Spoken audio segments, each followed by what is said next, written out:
जय श्री कृष्णा दोस्तों, स्वागत है आपका मेरे चैनल पर। आज मैं आपको करवा चौथ की कहानी सुनाने जा रही हूँ। लेकिन वीडियो शुरू करने से पहले अगर आपने अभी तक मेरे चैनल को सब्सक्राइब नहीं किया तो कर लें और पास में लगे बेल आइकन को भी दबा दें ताकि मेरे आने वाली सभी वीडियोस की नोटिफिकेशन आपको मिल जाए। तो चलिए शुरू करते हैं करवा चौथ की कहानी। एक गांव में एक साहूकार के 7 बेटे और एक बेटी थी। सेठानी ने सातों बहुएं और बेटी सहित कार्तिक कृष्णा चौथ को करवा चौथ का व्रत किया। साहूकार की लड़की को उसके भाई बहुत प्यार करते थे, उसको साथ लेकर खाना खाते थे। भाइयों ने बहन को खाने के लिए बोला तो बहन भाइयों से बोली, आज तो मेरा करवा चौथ का व्रत है, इसलिए आज जब चांद उगेगा तब चांद को अर्घ देकर खाना खाऊंगी। भाइयों ने चांद उगने का इंतजार किया पर चांद नहीं दिखा। व्याकुल होकर उन्होंने एक उपाय सोचा कि ऐसे तो बहन भूखी रहेगी, इसलिए एक भाई ने दीपक लिया, एक ने चलनी ली और पहाड़ी पर चढ़कर दीपक जलाकर चलनी लगा दी। दूसरे भाइयों ने संकेत मिलते ही बहन से कहा, बहन चांद दिख गया। तब बहन ने अपनी भाभियों से कहा, भाभी चांद दिख गया, चांद देख लो। तो भाभी बोली, ये तो आपका चांद दिखा है, हमारा चांद तो रात में दिखेगा।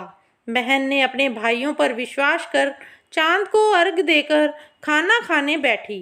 पहले ग्रास में बाल आया, दूसरा ग्रास खाने लगी तो ससुराल से बाई को लेने वाले आ गए और बोले, बेटा बहुत बीमार है, बहू को भेज दो। माँ ने जैसे ही कपड़े निकालने के लिए बक्सा खोला तो काले, नीले व सफ़ेद वस्त्र ही हाथ में आए।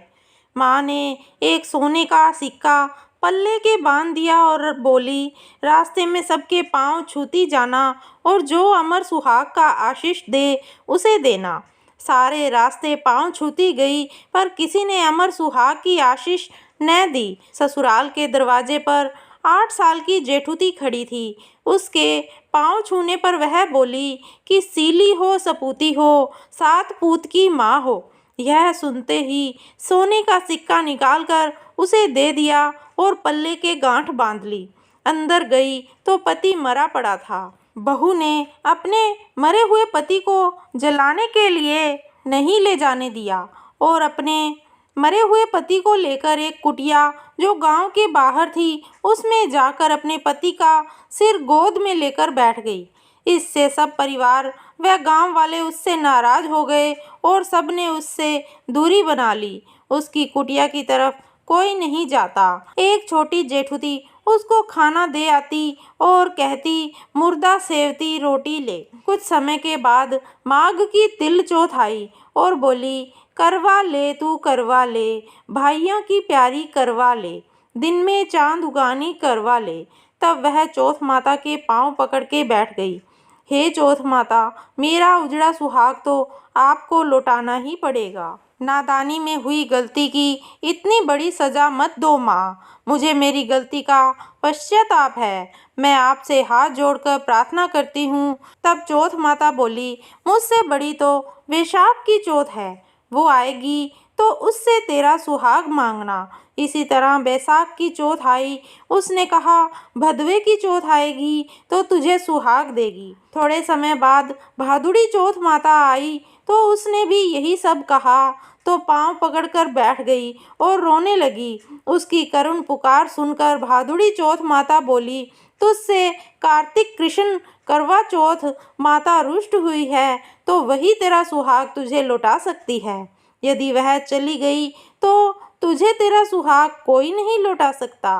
कार्तिक का महीना आया, चौथ माता स्वर्ग से नीचे उतर आई और गुस्से से बोली, 7 भाइयों की बहन करवा ले, दिन में चांद उगानी करवा ले, व्रत भंडानी करवा ले।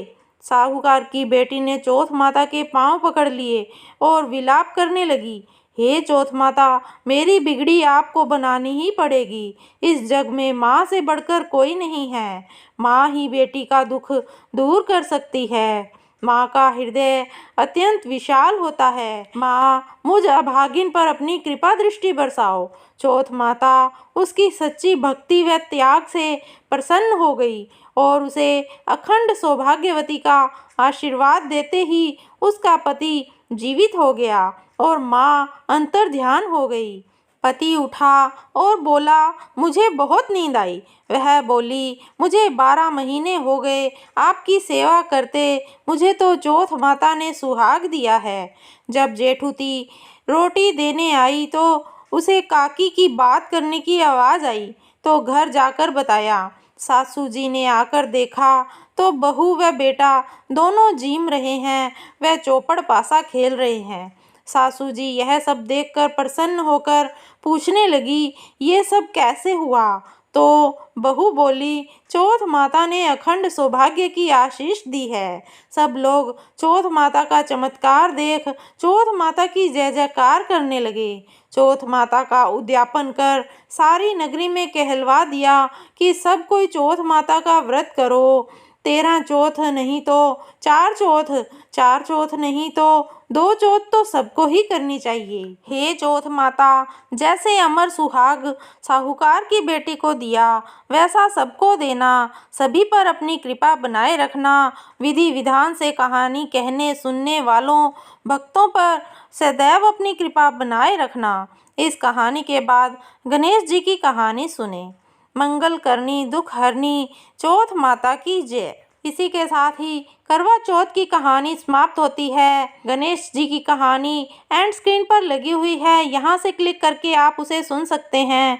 तो दोस्तों, ये कहानी आपको कैसी लगी कमेंट करके अवश्य बताइएगा। अगर आपको ये कहानी और ये वीडियो अच्छी लगी तो इसे लाइक कीजिए, शेयर कीजिए और मेरे चैनल को सब्सक्राइब करना ना भूलिए और पास में लगे बेल आइकन को भी दबा दें ताकि मेरे आने वाली सभी वीडियोस की नोटिफिकेशन आपको मिल जाए।